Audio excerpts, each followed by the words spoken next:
Hello movie fans and welcome to Lost in the Reel. Today I'm going to be covering the hotly anticipated horror sequel, Terrifier 2. How does this new installment compare to the original? And will this film be too f***ed up for general audiences? Let's talk about it.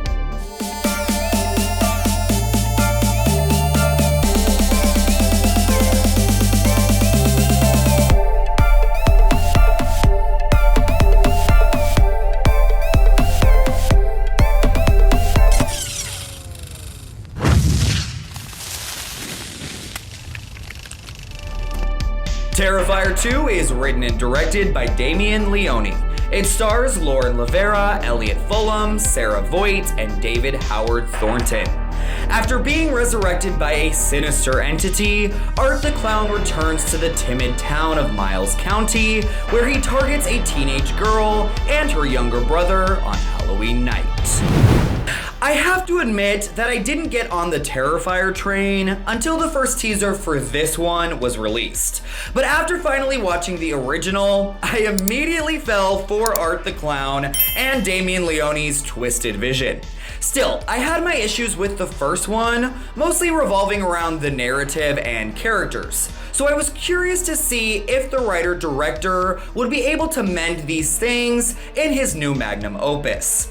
And sure enough, Leone has delivered on everything fans of the original could possibly want with Terrifier 2.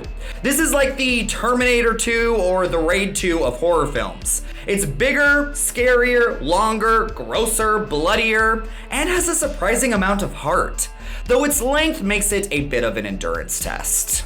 The film picks up a year after the first left off, and Art the Clown has been resurrected by some kind of supernatural entity. While Terrifier was certainly over the top, it was still somehow grounded in a way, but this new film is far more fantastical in its approach.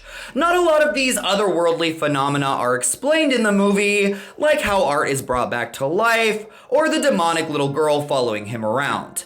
Leone decides to keep much of it ambiguous, but I liked this touch because it makes the depravity of it all a little bit easier to stomach. Yet, Terrifier 2 will still make you queasy.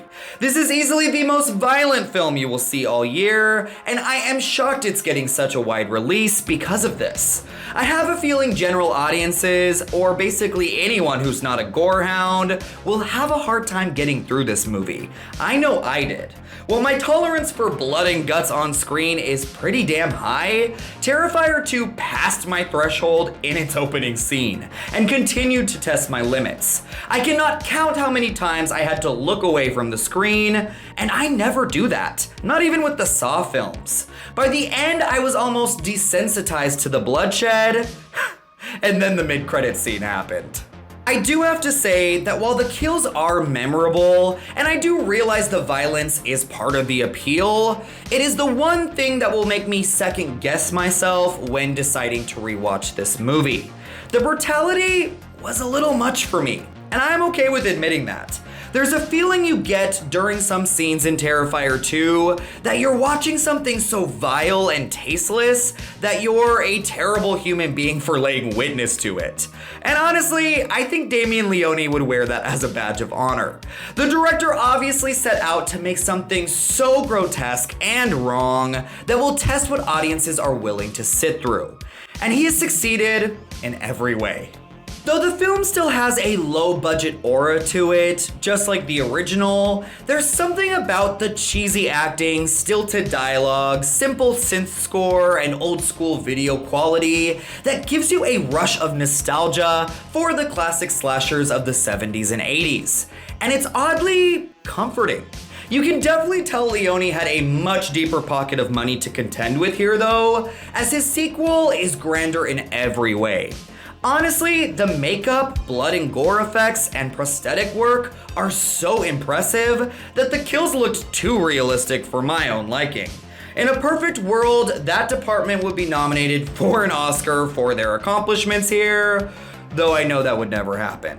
The film itself just has a more polished sheen to it, and Leone was obviously able to pay for better actors, because even though some of the performances are still a little wonky, they are miles better than in the first. Speaking of actors though, Lauren Lavera as Sienna Shaw, our new franchise final girl, is nothing short of badass and brilliant. Damien Leone had created this angel wing wearing, sword wielding heroine years ago, and you can tell he has a lot of love and adoration for this character. While Terrifier lacked anyone you could relate to or care about, he has crafted a much more character-driven screenplay here, which is led by the grief-stricken yet headstrong Sienna Shaw. And Lauren Lavera as Shaw is more than up for the task of carrying the weight of Terrifier 2 on her shoulders. And what about Art the Clown? Can't forget about that little menace to society. David Howard Thornton completely gives himself up to this character, and he is, as the title of the film would suggest, utterly terrifying. Whether it be his mime-like silence, bulging eyes, twisted smile, or just the senseless perversion and mental instability of Art, there are so many things that make him frightening.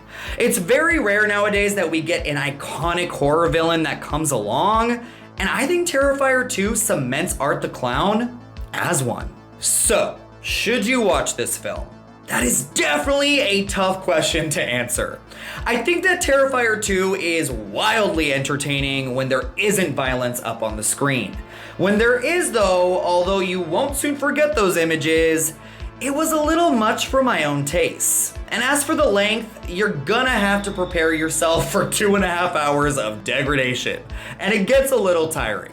Ultimately though, I had an absolute blast with Terrifier 2, and I think you will too.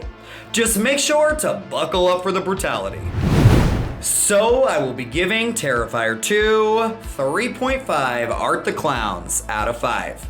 A bloated runtime and low-budget sensibility doesn't get in the way of this film being a sadistic good time.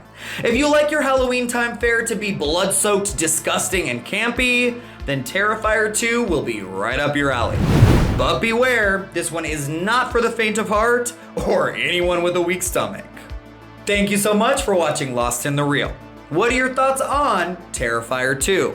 Was it too violent for you, or were you able to handle it fine? And where would you like to see this franchise go from here?